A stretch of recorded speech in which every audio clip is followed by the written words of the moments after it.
Okay. You forgot your glasses. Can you read? You got contacts? We are recording. All right. Okay. Here we go. Yeah. Okay, you ready? Mm-hmm. Okay. Hello, it's Victor Pross speaking to you. And Odessa Orlowitz. This is Liberty Talk Canada. We're going to be getting into some really juicy meat today. What we're going to be covering today is the issue of Black Lives Matter, George Soros, and there's a lot of people who tend to think that this is like some kind of like shoestring grassroots movement. You know, basement dwellers who are rising up on a righteous, just cause. And but it's a little bit more complicated and corrupt than you can imagine. And as of late, a friend of mine, Walter Block, has been smeared with this whole garbage of like being a white supremacist or whatever. And so that's kind of like got me pissed off. And Walter Block is somebody that goes way back to the Austrian School of Economics. He's met other intellectuals such as Ayn Rand and the great Murray Rothbard. I should also say the great Ayn Rand as well. Ayn Rand was a philosopher and a novelist. And the very studio that we're in is called the Fountainhead Network. And it is in homage to Ayn Rand's magnus opus, The Fountainhead, of course. Right. Now, the reason why I bring this up right now is the question of Rand's diverse and wide writings on every topic under the sun. I mean, she was truly a great, magnificent mind, as is Walter Block, as is Murray Rothbard, and so forth. Now, I made it like very clear, you know, that, or I've tried to, that what we're doing these series for has nothing to do with white supremacy, has nothing to do with defending the status quo, which the Black Lives Matter and other sundry groups orbiting around it could very well be fighting the establishment for different reasons.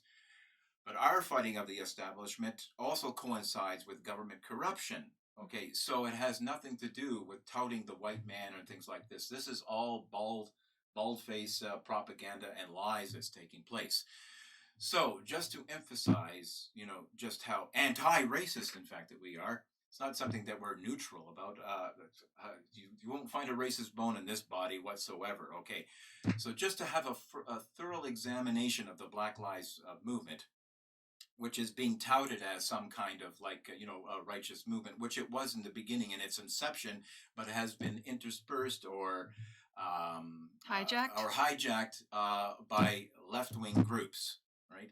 And of course, they're playing the racist card. They're creating a division in society so they can propel the Marxism, and then anybody who's not on board with that, it can be, you know, safely dismissed and marginalized and besmirched with like the worst insults that you can hurl at somebody. Of course, you know, Nazi and racist. Walter Block is a Jewish professor, for Christ's sakes, and he's get the Nazis besmirchment thrown on him. So obviously, it's all like, very ridiculous, right? But there's a whole other group of people that are saying he needs a raise and he's amazing. So it's not like everybody is hating on him. No, not everybody. Of course, Walter Block is a very popular person, and he has a whole coterie of people who follow him, who appreciates his writings, and they came to his defense against this this incursion that's taking place. Well, at and the it's university unfounded. It's just completely unfounded, and it's convenient timing is what it is. Right. Okay.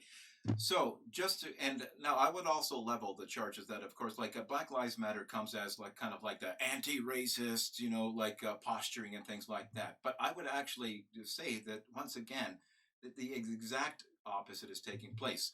The left has this great propensity for psychological projection. You know, you accuse your enemy of that very thing that you're guilty of. Mm-hmm. Of course, so Black Lives Matter, in fact, is, as it stands now these days, whatever its origins, inception, however noble they might have been, has been completely corrupted by Antifa, by dyed-in-the-wool hardcore Marxists.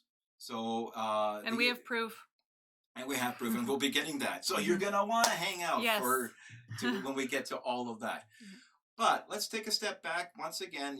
If we're to understand racism and also like the corollary to what these groups represent is collectivism. Have you heard of that term, collectivism? Yeah, Have have you? given it no thought. So you enlighten me. Okay, well, very good. Okay, so I'm just going to take since I'm going to be reading just a quick little snip here from one of Rand's writing on the issue of racism because it's relevant. It's all in the circle of what I'm talking about. With Walter Block, my friend, who knew Ayn Rand, who knew Murray Rothbard. So let's. I want to keep it within there, and just to read from Rand's writing in regards to understanding what racism, really is, and it has. But it's been hijacked to the extent that if you disavow or disassociate yourself with the tenets of Marxism, somehow now you're a racist, right? And so you can see the manipulation, the intellectual manipulation here taking place. But let's just really find out, going back to Rand, what racism is. And just like as I did in one episode, is that it's important to start with definitions. Like to quote Rand again, definitions are the guardians of rationality. So we all know before engaging in some kind of a debate or discussion, we should know what set the terms are, right? Yeah. I mean, it's like debating like the existence of gods. One person takes it as a supernatural entity, another person takes it as a pantheistic kind of thing. But it's just God is in nature. They're talking about two different things. So let's define our terms. Okay. What is racism? Racism is the lowest, most crudely primitive form of collectivism. It's the notion of ascribing moral, social, or political significance to a man's genetic lineage. The notion that a man's intellectual or characterological traits are produced and transmitted by his internal body chemistry is racism, which means in practice that a man is to be judged not by his own character and actions, but by the characters and actions of a collective of ancestors. So you can see with the Black Lives Movement, Mm-hmm. or even this type of thinking is also undermining the indigenous people movement, is completely eradicating and dismissing individuals and just taking this massive collective of white people, and we're to pay for the reparations of the sins of the past because we're white. You see, 100 or 150 years later, we are to pay for the sins of our ancestors. So that's what this is all about right here. It's just all one collective blob. You airbrush the individual, the distinct individual out of the picture, and you just take a look at the collective. The collective in this case happens to be like black or a different color or whatever, and then white is over here, the enemy. Now, racism claims that the content of a man's mind, not his cognitive apparatus, but its content is inherited, and that a man's convictions, values, and character is determined before he's born by physical factors beyond his control. This is the caveman's version of the doctrine of innate knowledge or inherited knowledge, which has been thoroughly refuted by philosophy and science. So, like every form of determinism, and racism is determinism, invalidates the specific attribute which distinguishes man from all other living species, and that's his rational faculty. Racism negates two aspects of man's life: reason and choice, or mind and morality, replacing them with chemical predestination. So there you go. Mm-hmm. This is about as thorough and profound insight into actually understanding the premises of racism. A lot of people use the word, of course, but just kind of like throw it out at anything. Like if you, that's what the left are famous for, is kind of like just throwing that and hope that term, because it's just supposed to sound like, obviously as a pejorative term, it sounds it sounds damning and condemning of the individual. So you just throw that at anything. Mm-hmm. And then the left is perfect at that. I mean, you could be having a debate with the leftists, about the climate change or whatever, and the next thing you know, you're a racist, right? Right. So it's nonsensical what's going on right now. Right. Now you can see that from the premises of the Black Lives Matter and the indigenous movement, because they've undermined themselves by a false definition of what racism is. They have accepted this, that they themselves have accepted. They're supposed to have this rant against racism. They themselves are racist. Yeah, you see. yeah. They're writing on philosophical racist premises. Okay, so And just to, before we get into the meat of the matter, exposing even further, like the corruption that's taking place with the Black Lives Movement and how it is racist and how it is a far left agenda, let's take a look at, what collectivism is.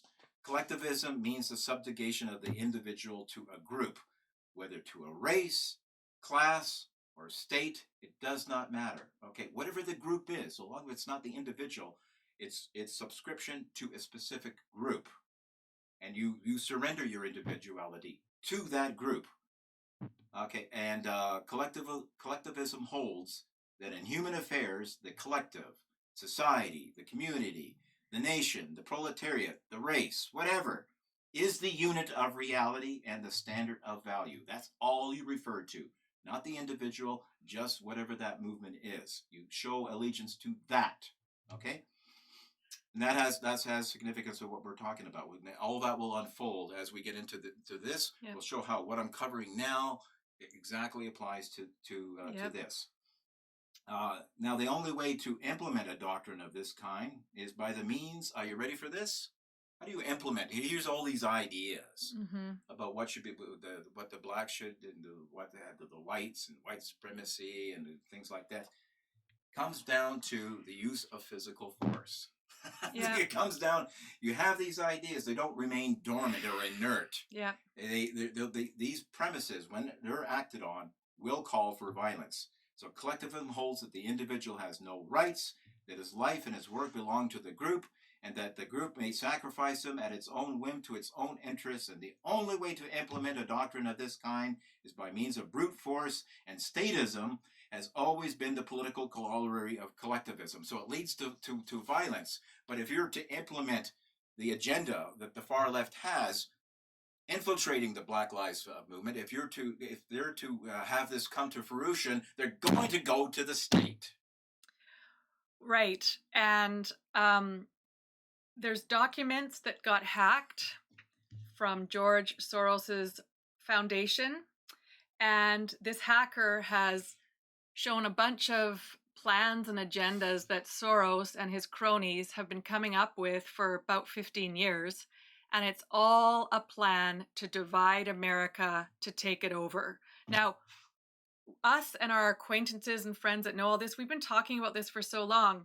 But what's really fucked up is the media. When you go on Google or YouTube and you put George Soros funding Black Lives Matter or any of those type words, now when you do it, all that comes up is fake conspiracy theory. George has nothing to do with BLM. It's like 20 of these, these are right-winger nutters. So a person wants to see who's giving money to BLM because it's highly funded. You're now a right-wing nutter. Right, and yeah. I've never voted in my life. So what pisses me off is each week you go on to the mainstream media, it's more censored. Now, I have a husband who's very good at digging and going through and actually finding documents. So you won't hear about this on the mainstream news. They have come right out and said that it's just a conspiracy theory and it's just a rumor that George is funding BLM. Well, no, it's not, because there's 4 different links that I'm going to provide in the subject of our show. You can look up after. One of them is Soros hack exposes plot behind refugee crisis, his media control, and cash for social justice. This one is the Free Thought Project. They took the hacked news, but you can find it on quite a few more links and on his own website. So we're going to show how much he's funded. So here's the gist of it. Leaked files from billionaire globalist George Soros' Open Society Foundation 2 days ago, that's his website, have exposed several startling machinations about the organization, including flagrant schemes to manipulate the media, influence international immigration policy, and cash designated for social justice initiatives. So he's a smart guy and he knows how to manipulate the world. You can find so much on YouTube about all the countries that have gone broke because of his plans. That's easy to find. So Soros has been ousted previously for pulling political strings in Ukraine, but as one memo revealed in the massive DC leaks cache shows, the globalist also sought direct manipulation of Western media to align with that political agenda. It goes on to talk about other countries that he's totally dicked around with.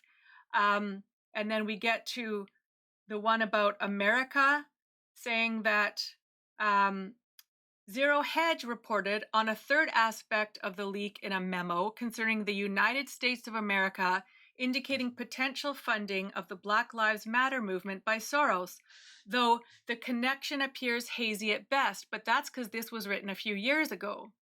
Okay, that's 20. I think it's 2016, guys. But you can look at that yourself. It's not this year. Then you go over to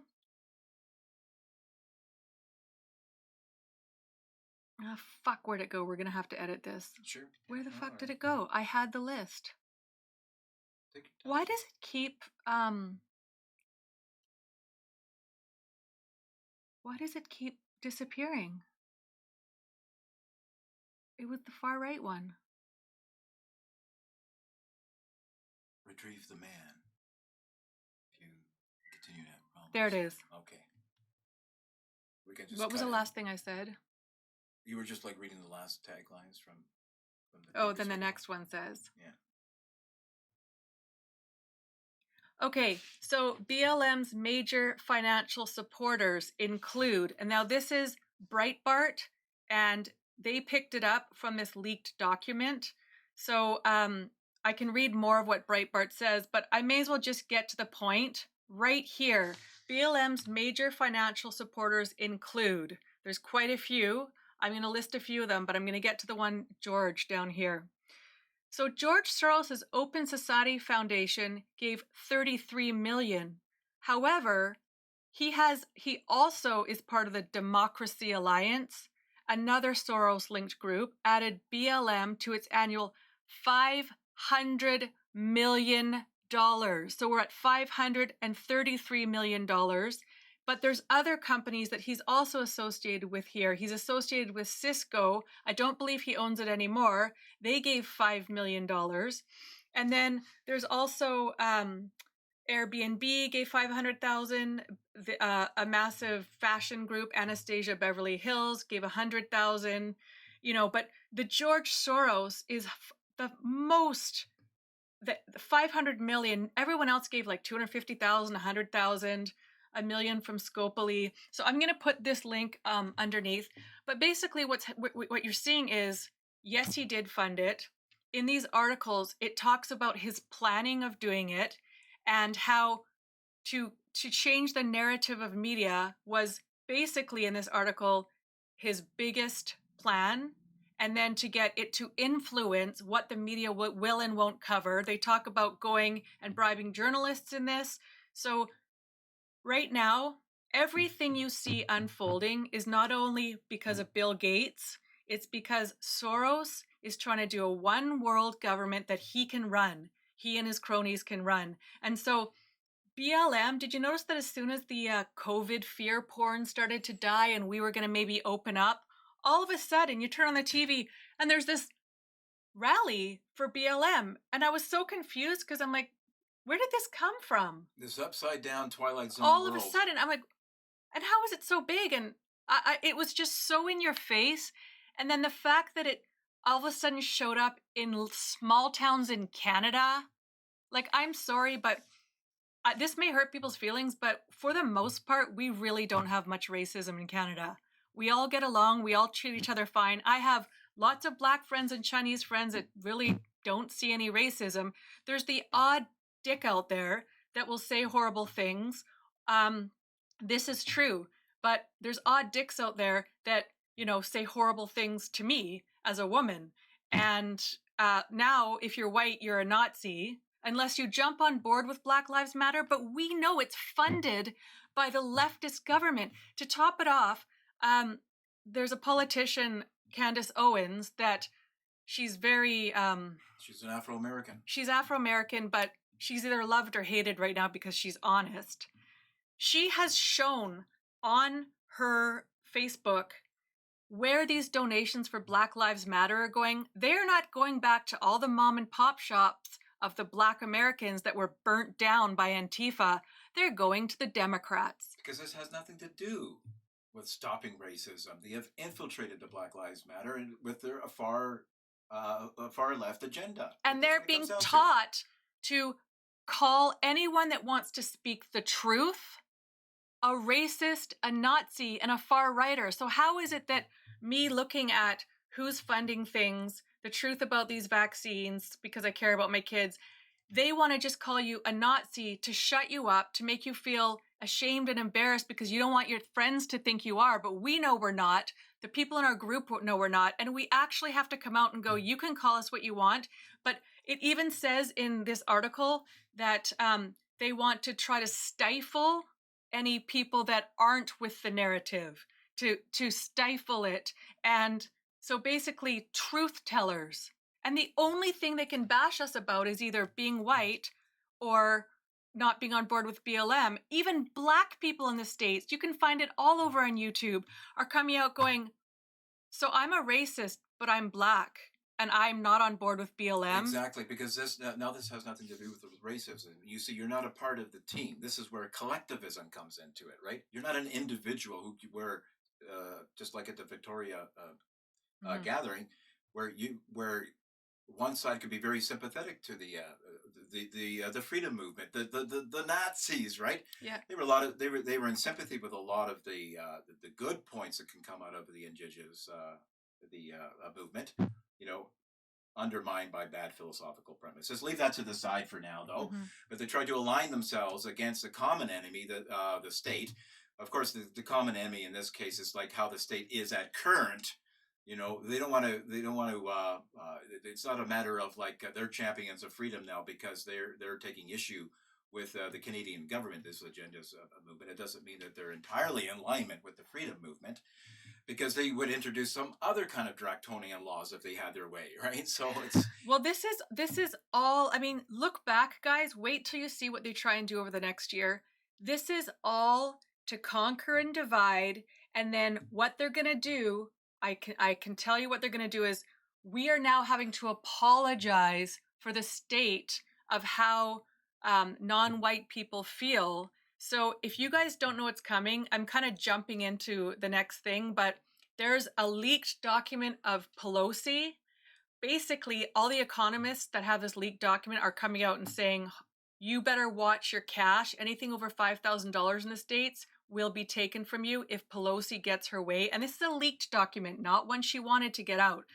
Basically, they're going to take everyone's money over $5,000 and redistribute it. And I can tell you they're going to do it on the basis of we came into the States or Canada, we screwed the races, and we're going to give all this money back. But it's really going to be tracking and tracing, communism, Gates vaccines that are going to cause sterility in a big population. And I'm going to cover that even more, but there's a new video from Bill Gates that's so slimy and bizarre. Even my son's like, that was so weird. We're going to show that one at some point. You're talking about where they're practically like foaming at the mouth and drooling with the anticipation of a second wave. Yeah. And he even goes, well, if they didn't learn last time, they'll learn this time. And he looked at his wife. It was so creepy that anyone with a brain can go, whoa, that was really weird. Now, we have to back up all this with evidence, but Soros has literally brought down countries to give him control of money. And guys, you better get your head out of the sand who are new to this, because how do you think that coronavirus, tracking and tracing, and the change of the Federal Reserve and the reset of our dollar doesn't have anything to do with each other? Well, yeah, and don't forget that too, that the left with their agenda to push this, understand where we're coming from, is to grasp the fact that whatever merits in its inception to Black Lives Matter, they have usurped that, they infiltrated it, because it all sounds very fuzzy and pulls on the heartstrings. So they're using that as a backdoor way of getting into pushing this leftist agenda by the fear porn of COVID, by the injustice against the blacks, like whatever. They're parasites that just latch themselves onto anything that will help further cater them to pushing and advancing their agenda. And don't you notice they have to spend like $1 billion, because we already have 500 million with just George Soros, $1 billion to get these kids out to be violent and do these things. This is not organic, guys. Yeah, This it's is not on a shoestring budget with hey, basement doors. every It's fully funded. black first person that's angry, we're going to give you money and you're just going to go out there and we're going to let you tear down our cities. How does that help all the black people who've had their businesses torn down by other black people? This is not Black Lives Matter. Yeah. If Black lives really mattered, why would these people who are not the true protesters, but why would they go and they should be tearing down only white people's businesses then? They're tearing down their own community's business. Because it has nothing to do with race. Exactly. There's an agenda here that's being played out, and they're going full steam with it. Yeah. You know, the contradictions in the, aside, right? I hope that you don't notice. But just to stress the point that truly this really has nothing to do with the justices of black people and whatever they... And in fact, you know what? Like, every color on the face of the earth has been victim to slavery. Oh, yeah. Yeah. Are you ready for this? Even white people. Yeah. You know, all that can be backed up for anybody who knows history. Everybody, has been under the banner of being a slave, because the whole idea of slavery is something that has, black marked the entire human race of one set of human beings trying to control another set of human beings and extracting from them labor and so forth, slave labor, etc. Right? But just to emphasize this, beyond Candace Owens, just to read this. Mm-hmm. This is written by the Black Community News by a black pastor. The name of the article is Warning, the Real Power and Purpose Behind the Black Lives Matter And Movement. let me just add something. You will not see that on mainstream news. Of course not. George Soros' funding of the Black Lives Matter movement is a part of an integration into a tapestry of organizations used to disrupt and weaken our society to engineer a socialistic transformation. Since the 1920s, 1930s, as presented in Harold Cruz's book, The Crisis of the Negro Intellectual, that's the title of the book, there has been focused strategy by the Communist Party to use the black community and the poor as a battering ram against the system for the purpose of fundamentally changing America into a leftist utopia. And this is written by a black guy. Oh, lots of black people are saying this. Yeah. And all of this can be backed up. All of it can be backed up. Yep. Anyways, that's it for this episode, guys. Lots more to come. Want to thank you for joining us. And we are going to talk more about the Bill Gates' newest, most bizarre, freaky video that he put out through CNN, I believe, or some other mainstream nonsense. So we're going to talk about that. What else do we have coming? Well, we have, certainly just on his own esteem and prestige, we have Walter Block. Yes. But he will be talking about how he's fell victim to this white supremacy crap. Walter Block, my Jewish friend, he apparently is a white supremacist and a Nazi. But, whatever. But, of course, when you take a departure from reality, of course there's going to be contradictions, right? So we'll have him on to talk about the crap that he's facing at his university. Yeah, and we're also going to interview Susan Stanfield because she is in Vancouver trying to get cases going against our government for healthcare corruption. But something came out today, which is good news for once, and we're going to talk about that in a future episode as well. I actually might just do that as a separate little thing because this is good news about whistleblowers within our healthcare system that do have the power to investigate what's been going on around COVID, and he does not look happy, and he's got the power to investigate. So I'm really excited. I'll give you the name and who it is in my own little rant separately as a different video. Exactly, yeah. So I guess we can close this out. Yep. Guys, thank you very much. Don't forget, look, please subscribe, share, and like. Get this information out there. Okay? Yes, to Canadians, please. We're asleep. We're like, yes, no, sorry.